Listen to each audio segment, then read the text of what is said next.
Ever wonder how a huge government decision actually gets made? You know, one that affects millions and millions of people.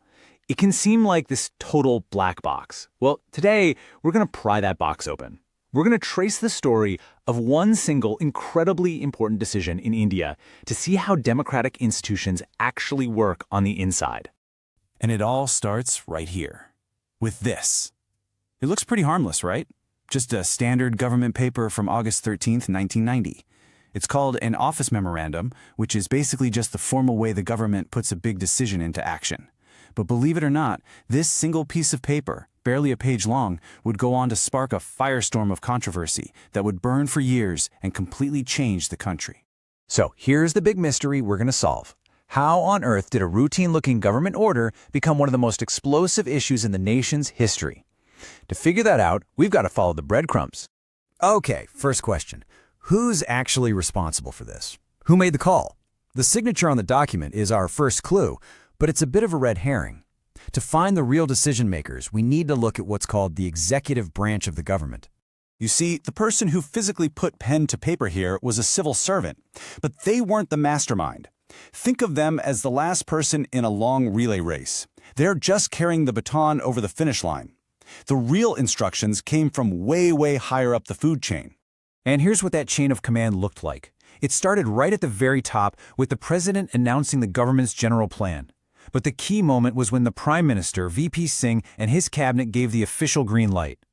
Only then did it trickle down to the right department where civil servants drafted the actual order.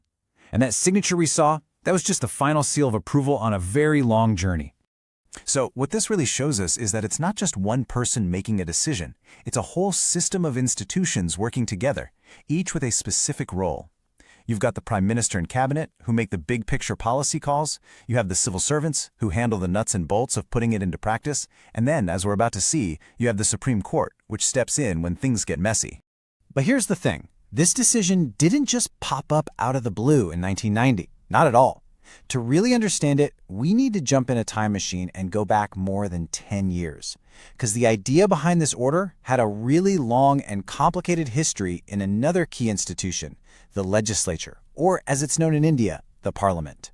The real starting point was way back in 1979 with something called the Mandal Commission.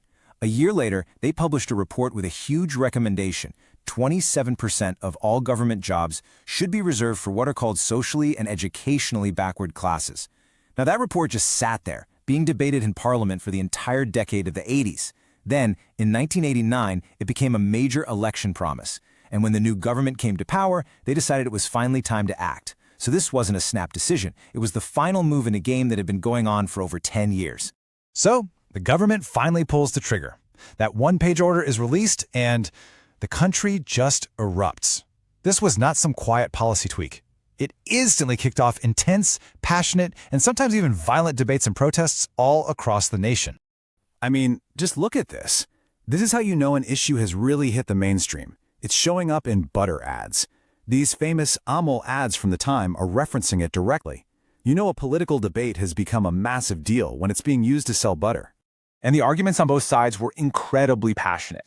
On one hand, supporters said this was about basic fairness. It was about finally giving a fair shot to communities that had been locked out of these jobs for centuries.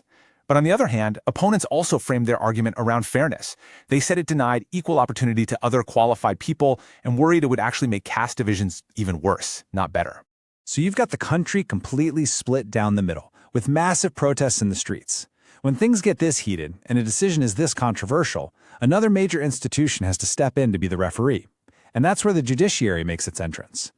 All sorts of people and groups who opposed the order took their fight to the courts. Eventually, the Supreme Court decided to bundle all of these different legal challenges together into one single massive landmark case.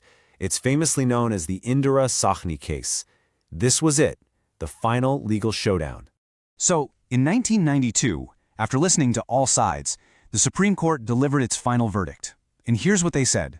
First, the government's order was valid. The policy could stand. But, and this is a huge but, they told the government it had to make one crucial change. Exclude well-to-do persons, often called the creamy layer, from getting these benefits. And that verdict led directly to this, a new, updated office memorandum. issued in September of 1993. This is basically version 2.0 of the policy, with the Supreme Court's required changes baked right in. The long, intense battle was finally over. The policy was now the law of the land. Phew, what a journey, right?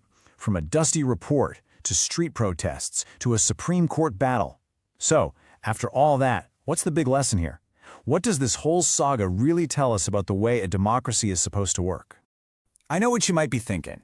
This whole thing seems incredibly slow, complicated, and messy. And you're right, it is. But here's the twist. In a democracy, all those delays and complications, that's not a bug, it's a feature. All those rules and meetings make sure that a ton of different people get to weigh in. It deliberately creates friction to make it really, really hard to just rush a bad idea into law. And this cartoon just says it all, doesn't it? Democracy isn't about one person at the top making all the calls. It's a delicate balancing act between these powerful institutions, the legislature debating, the executive acting, and the judiciary settling disputes. And who's holding the whole thing up? The people. So I'll leave you with this final thought to chew on. This complex, slow, and often frustrating process, is that just a flaw in the system that needs to be fixed? Or is that very friction, that whole system of checks and balances, the essential ingredient that makes a democracy actually work? Something to think about.